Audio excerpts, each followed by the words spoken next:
despacho es un despacho, se llama Serrano Arquitectos, ya saben, ¿no? En el cual hay socios, la principal socia mía es la arquitecta y también uno de mis hijos, uno que se llama Parra, ¿no? Antiguamente estuvo otro de mis hijos, uno que mataron hace un tiempo, ¿no? Que era el más chico de nosotros, ¿no? Y la otra particularidad es que hacemos muchos trabajos asociados con otros. Recientemente no, pero durante mucha parte de nuestra vida sí, ¿no? Que es el caso de trabajos que yo hice desde hace muchos años con Augusto Álvarez, con Sordo, Juan Sordo Magdaleno, después con Ramón Torres, Héctor Velas, gentes que quizá ustedes ya no conozcan, ¿no? Y recientemente el que es más conocido es con González de León, ¿no? Que hicimos 30 años muchos trabajos, ¿no? Y igual de esa época es Aurelio Nuño, Carlos Tejeda, Oscar Rodríguez, no sé, otro, Augusto Álvarez. Augusto Álvarez, hijo. En fin, o sea, esto nos es común, o sea, esto cuando yo empecé era una práctica que no era común. Y yo, por razones de la vida que lo van llevando, me invitaron a trabajar en ciertos proyectos importantes con otras personas, ¿no? Entonces, pues ahí me cambió la vida y me cambiaron muchas cosas, ¿no?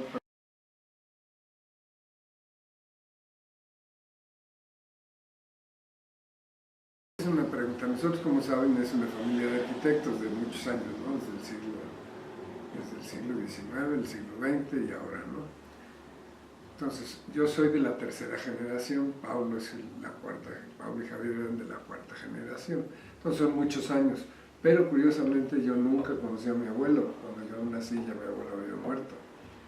Con mi papá yo hice trabajos una época, al principio, y después ya no. ¿Por qué? Porque mi papá murió, ¿no? Mucha gente me pregunta, ¿y usted siempre quiso estudiar arquitectura? No, yo no quería ser arquitecto, eso ya no le veo. Si han leído algo, no han leído nada de lo que hemos dicho por ahí, hay escritos, hay muchas cosas, ¿no?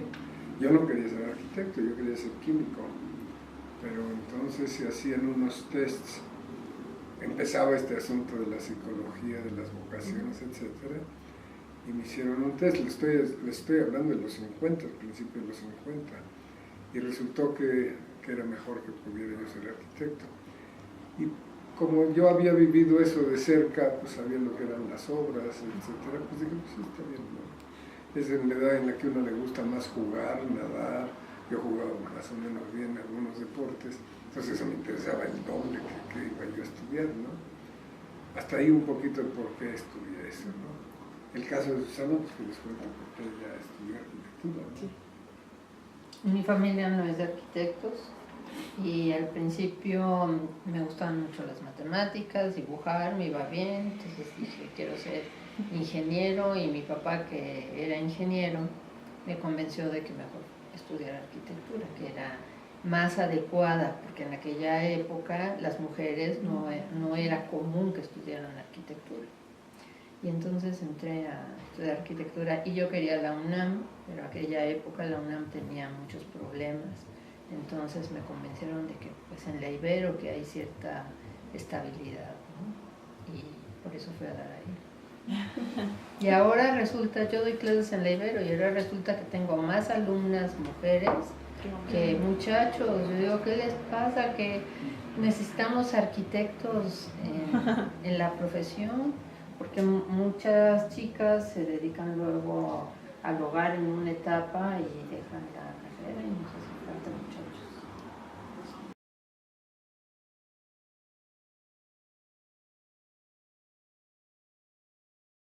¿Dónde empieza todo? Empieza por un señor o un ente social que quiere, te selecciona, o si es un concurso tú ganas la propuesta para hacer ese trabajo, por alguna razón, o sea, empieza por una cierta afinidad de quien te encargue el trabajo.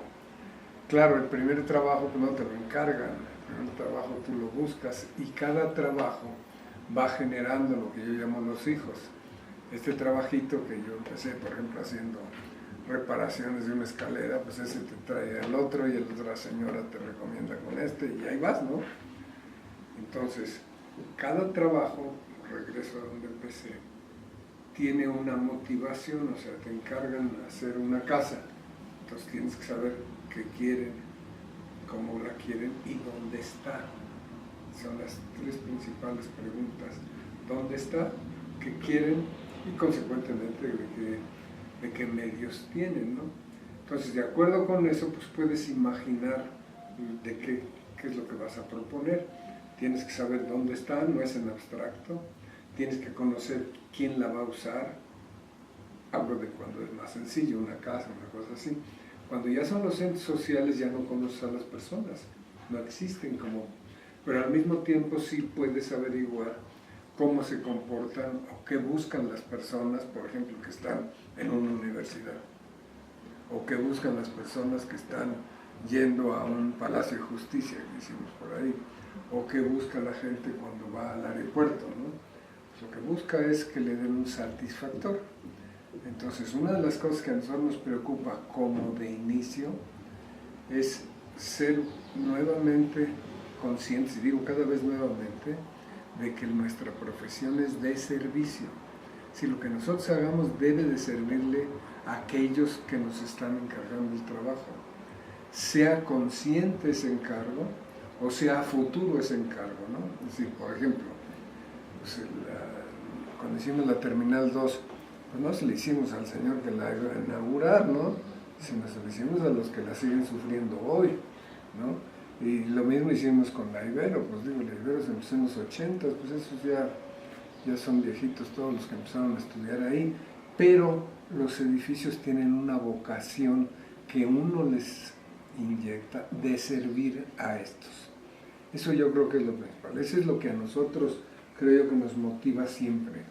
¿Qué podemos hacer que esté mejor de lo que conocemos al respecto y que vaya a servir mejor a estos futuros usuarios, ¿no? Yo te podría decir que dentro de esto una cosa de las que más satisface o más nos satisface es estar en algún lugar donde no saben quiénes somos, estar sentado esperando un vuelo y oír que decía, sobre todo hace tiempo, ¿no? Es que este aeropuerto no se parece a ningún otro, está mucho más cómodo, caminamos menos, es decir, gente que está diciendo eso y que se volteaban para arriba para ver los hoyitos, ¿no? Ya ves que eso les lleva mucho la atención. O niños en la Ibero, que los ves empujando y decir, cara, yo del único que me acuerdo cuando yo estudié aquí, cuando ya son más grandecitos, es de la escalinata. Es un espacio que nunca tuvo en el programa y que sin embargo es la memoria más cercana en general de los muchachos, o algunos trabajos que hemos hecho en Ciudad Universitaria que quizás ustedes conozcan. Pues igual pasa lo mismo, de repente están por ahí y oye lo que dice la gente, ay, ¿quién habrá hecho esta porquería? Etcétera, ¿no? Entonces yo espero que con esto te conteste, no sé si tú quieres agregar. Mencionaste la palabra inspiración. Nosotros creemos que hay que estudiar toda la vida y principalmente nuestra cultura. Nuestra arquitectura es muy rica y es inspiradora de muchos proyectos. Entonces no es algo que sea automático, que digas, no, para este proyecto me voy a basar en el convento fulanito, sino hay un inconsciente creativo que a la hora que estás trabajando, todo este aprendizaje que va a dar a este inconsciente aflora sin que te des cuenta. Por eso es muy difícil describir en qué o cómo, pero es verdaderamente importante el seguir estudiando todo el tiempo.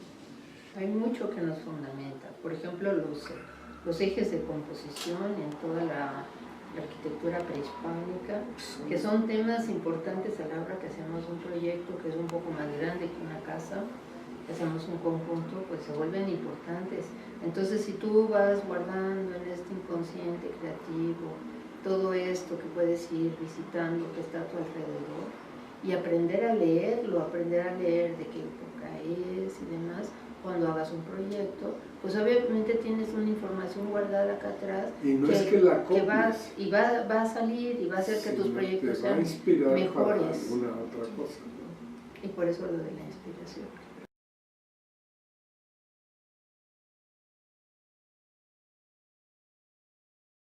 Las nuevas tecnologías, el que no las usa, pues está loco, ¿no? ¿O tú quieres seguir sacando fotografías de rollo? Si fueras un gran fotógrafo, sí, pero para hacer otro tipo de trabajo, ya de arte, ¿no? Pero el que no quiera aprovechar lo que está aprovechando esta niña de grabar con su teléfono, pues está loco, ¿no? Digo, y eso es en todo lo que hacemos nosotros. El que no quiere entender que se acabó prácticamente el dibujo a mano, para mí con mucha pena, y que yo creo que no es tan correcto, pero ese es otro tema. Es decir, ya ustedes ya pueden proyectar en la computadora sin lápiz, sin papel. Yo no puedo. Yo tengo que seguir dibujando todo a mano. ¿Por qué? Porque así aprendí. Entonces, con eso no quiere decir que todos los que proyectan en la computadora no van a poder, no. Que es una herramienta, no es el fondo, sino es una herramienta. Así como era el lápiz, ahora se llama la computadora. Y así como nosotros aprendíamos de geometría de trazos, pues ahora hay programas, hay muchas cosas, ¿no? Entonces yo creo que el que no usa la tecnología, primero de esa, luego en la construcción, pues desde luego, cuando yo empecé a trabajar los concretos que se hacían eran de 140 kilos, hemos usado ya concretos de más de 1000 kilos por centímetro, entonces pues esto, todo cambió y consecuentemente con eso cambiaron sistemas constructivos, cambiaron muchísimas cosas pues que en las obras se ven, ¿no? Digo, o sea, al final de cuentas otro valor que tiene la arquitectura es que se vuelve un testigo de la historia. Es decir, o sea, si tú ves lo que nosotros hacíamos, o lo que yo hacía en los 60s, pues no tiene nada que ver con lo que hacemos ahora. Pero al mismo tiempo lo que hacíamos en los 60s dejaba testimonio de qué se hacía en los 60. Igual que Palladio dejó un testimonio de qué se hacía en el siglo XVI en Italia. ¿Sí? Ese es un testimonio y que no es por la arquitectura, se le está dando testimonio de una forma de vida, de una sociedad en un determinado lugar, en una determinada época. Por ejemplo, si ahorita quisieras hacer de las cosas que hubo aquí mucho en México, en el centro, sobre todo los palacios, pues ninguno tenía baño. Los baños estaban afuera, se salía uno de la casa y iba al patio al baño.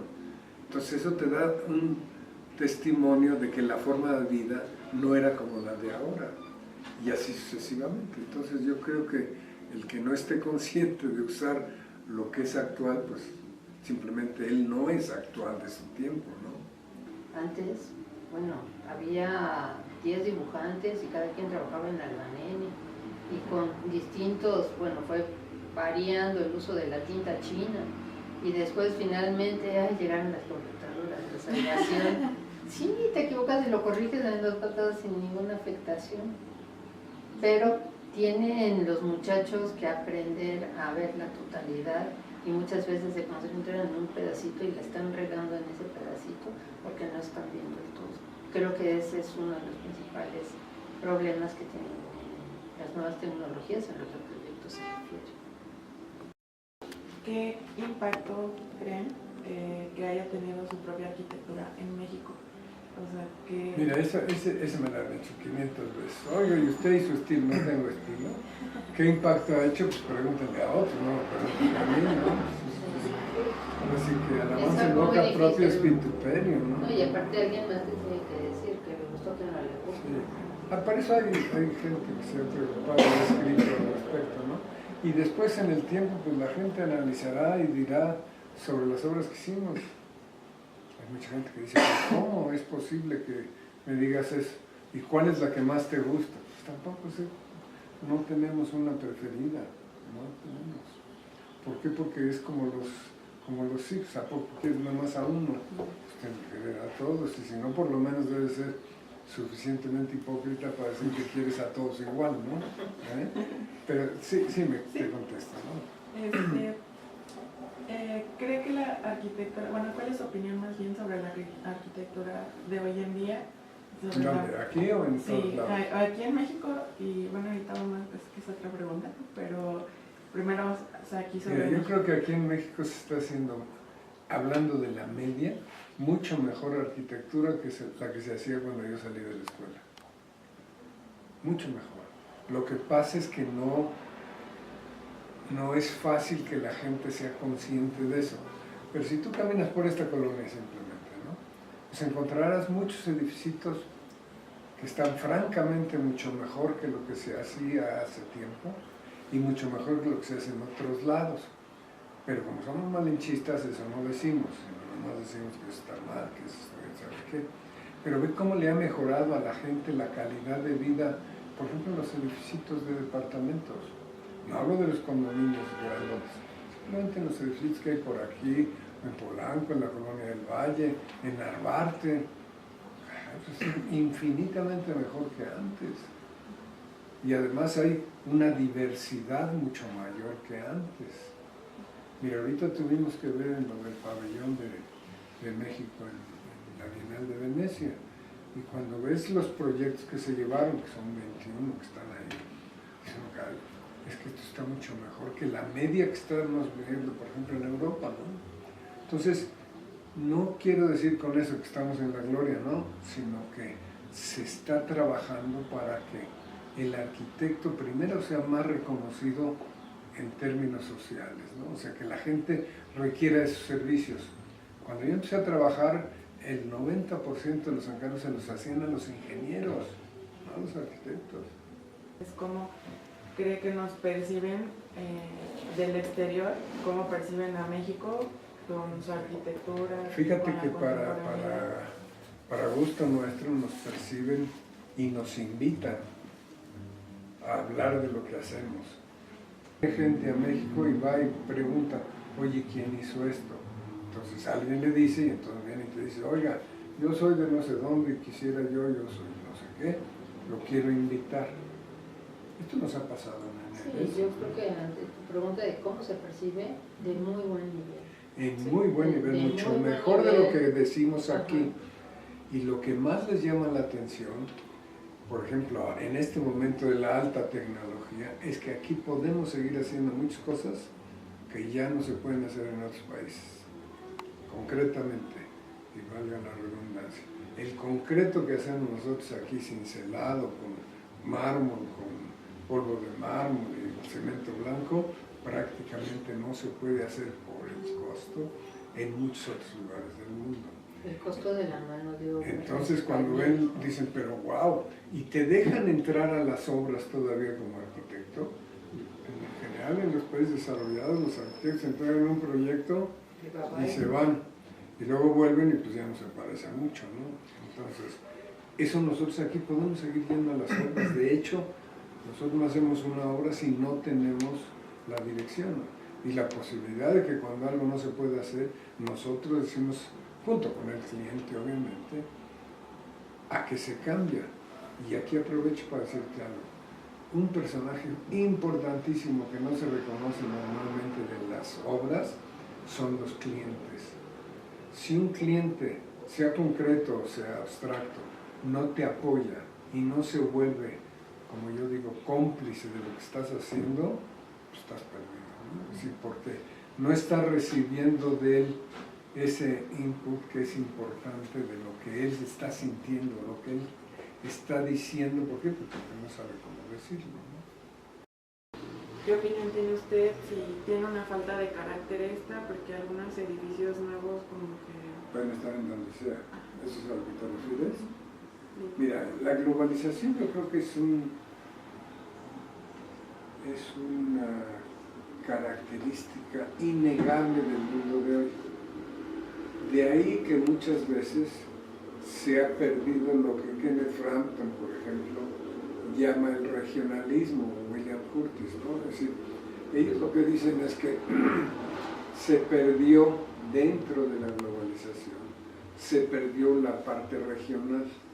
Y eso no quiere decir que sigas haciendo cosas como las que hacían, no sé, precolombinas, sino que tengan el entendimiento de ese contexto, de esa sociedad, que obviamente no es la misma como somos los mexicanos, a como pueden ser los suecos, no tiene nada que ver, ¿no? Pero al mismo tiempo formas parte de esa comunidad global. Entonces yo creo que ya hay normalmente un intento de confundir a la gente, diciendo, no, toda la arquitectura moderna es una porquería, pero en todos lados es igual. Y automáticamente se generaliza, ¿no? Y luego la otra, no. Lo único que vale la pena es lo que seguimos haciendo casi como lo que hacían los precolombinos, ¿no? una de las dos. Tengan ese carácter particular que te pide el clima y la cultura en donde se realiza el proyecto. Y muchos arquitectos todavía como que no asimilan, porque al final de cuentas consideran que es mucho más económico hacer una caja de vidrio, o ahora una caja de vidrio que se tuerce para todos lados porque es la moda, ¿no? Y eso está haciendo que tengan ustedes esa percepción, como que no tiene carácter. Pero creo que está en nosotros los arquitectos en que nuestros trabajos respondan a esas particularidades de clima y de cultura.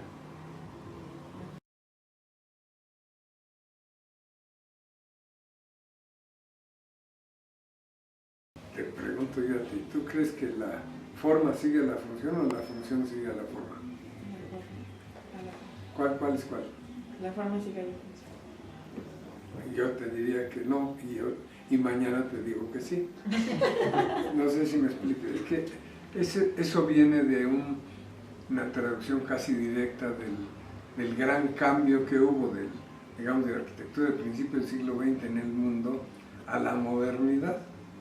Sí, los famosos 5 principios de Corbusier decía, olvidémonos de todo y cambiemos, ¿no? Y tengamos los 5 principios y con esos compongamos. Y entonces, ¿qué decía? Lo importante es que las cosas sirvan, o sea, la función. Y a esa función la forma se debe de adaptar. Porque antiguamente, y hablo, digamos, de principios del siglo, sobre todo Art Art Nouveau, etcétera, pues más bien la forma mandaba y se adaptaba a la función, ¿no? Entonces ese es un... Todos los movimientos historicistas eclécticos de fines del siglo XIX y que en principios del siglo XX se peleaba por alcanzar una congruencia por los cambios que ya se habían generado en el modo de vida, en los materiales. Entonces eso hace que la función tome un papel fundamental, que la arquitectura sea mucho más eficiente, que no se gaste en ornamento, que no se gaste en un blog, y entonces nos castiga la arquitectura moderna haciéndonos las cosas chaparritas, chiquitas. Mira, este caso, este es un edificio. Esto es consecuencia del movimiento moderno. Esto lo hicimos moderno. en el 62, esto es también. Antes los espacios podían tener 450, como chiquitos, tenías aire, tenías espacio. Y los arquitectos que iniciaron con el movimiento moderno nos dijeron, no, eso es un dispendio, hay que hacer arquitectura económica, y las viviendas mínimas las hicieron de veras mínimas, no chiquitas. Nomás de las recámaras que tuvimos a bien hacer cuando hicimos, aquí hicimos mucha vivienda, cuando empezó el Infonavit en los 70s. Y nuestro pleito siempre fue, y lo ganamos en alguna medida, que si nos pedían hacer una casa de 55, sobre todo eso insistía mucho mi papá, decía, díganme con qué dinero cuentan, pues con tanto más o menos. Nosotros vamos a ver cómo le hacemos para hacerla lo más grande posible. ¿Por qué? Porque la gente eso no lo puede arreglar después. Entonces todo lo que yo haga más amplio de mi recámara, de mi sala, me va mejor, ¿no? Pero eso va en contra de la economía. Entonces todo eso yo creo que tiene mucho que ver, y el regreso a la función sigue a la forma. Este fue el gran mito, digamos, del movimiento moderno, ¿no? Y después viene ahora el que sigue. Ahora la forma es la que manda y que la función se adapte. Yo creo que ninguna de las dos es la buena, yo creo que se hace todo al mismo tiempo. Y hay un capítulo que para mí es el más nuevo de la arquitectura actual, que se llama flexibilidad. Es decir, los edificios pueden cambiar su destino de uso. Y para eso hay una tecnología actual que antes no había, que se llama hacer grandes claros, fachadas libres, muchas cosas que antes no se podía. Ese es un primer cambio muy grande.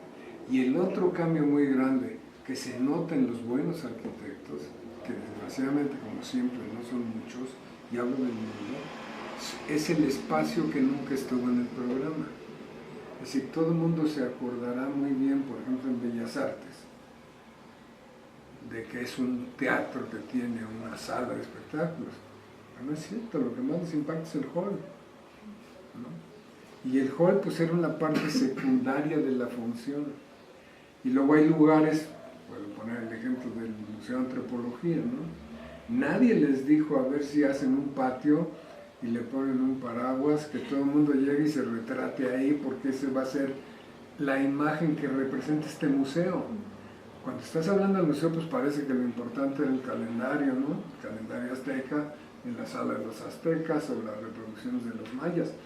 Eso es la razón de ser del museo. Pero lo que los arquitectos que hicieron eso, lograron hacer, es hacer ese espacio que no existe en el programa y que le da identidad a ese edificio para que el futuro lea cómo era la sociedad de ese tiempo y qué le interesaba.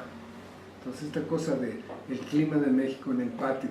Acuérdense que casi todos los museos en el mundo pues tienen un gran hall que en general está cubierto, el British, el Louvre, todos estos, y aquí no, aquí está abierto. ¿Por qué? Porque tenemos un clima estupendo. Y aquí se hace por primera vez, o una de las primeras veces, el hecho de que el recorrido se hace de una sala y te sales, y puedes ir a otra, y no como te pasa en muchos lugares, de que te sigues filando hasta que acabes, ¿no? Entonces yo creo que ahí hay una novedad que hablaba de la forma de ser. Entonces, como ves, ahí no hay ni función ni forma, sino hay algo mucho mayor que es cómo vive una sociedad, cómo es un clima, cómo es un contexto.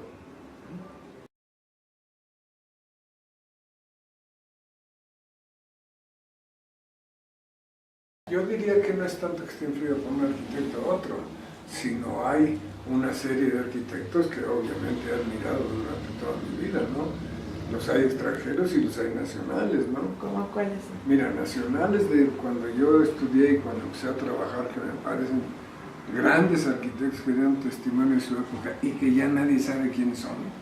Uno es Augusto Álvarez, pero Augusto H. Álvarez, y otro es Juan Sordo Madaleno, el papá de Javier Sordo. Son personajes fundamentales. No te hablo de mi papá, que fue otro de los que fue trascendental, pero sobre todo, no en lo que ahorita se conoce, de lo que hizo mi papá eran los cines, que ya no existen, ¿no? El Encanto y lo demás, porque ahí íbamos todos, yo de niño iba a las matinés ahí, y ahí veía a mis amiguitos, etc.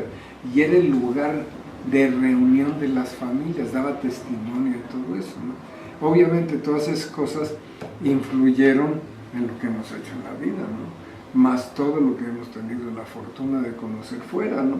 Y lo que estudiamos, como decía Susana, nosotros por necesidad, te pongo un ejemplo, no más que por necesidad.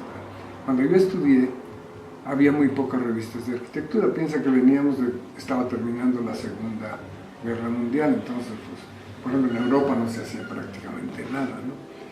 Pero entonces el que dirigía la escuela, que entonces era Augusto Álvarez, junto con el coordinador de la escuela, que era el padre Pardinas, se encargaron de traer revistas e información de arquitectura de Japón. Para nosotros, yo creo, para mí, eso fue determinadamente una gran influencia en mi formación. No puedes copiar lo que se hace en Japón nunca nos vamos a dormir en el suelo, ni vamos a usar paredes de papel, ¿no? Digo, pero sí había una clara indicación de que el japonés, para su forma de vida, tenía una respuesta arquitectónica propia.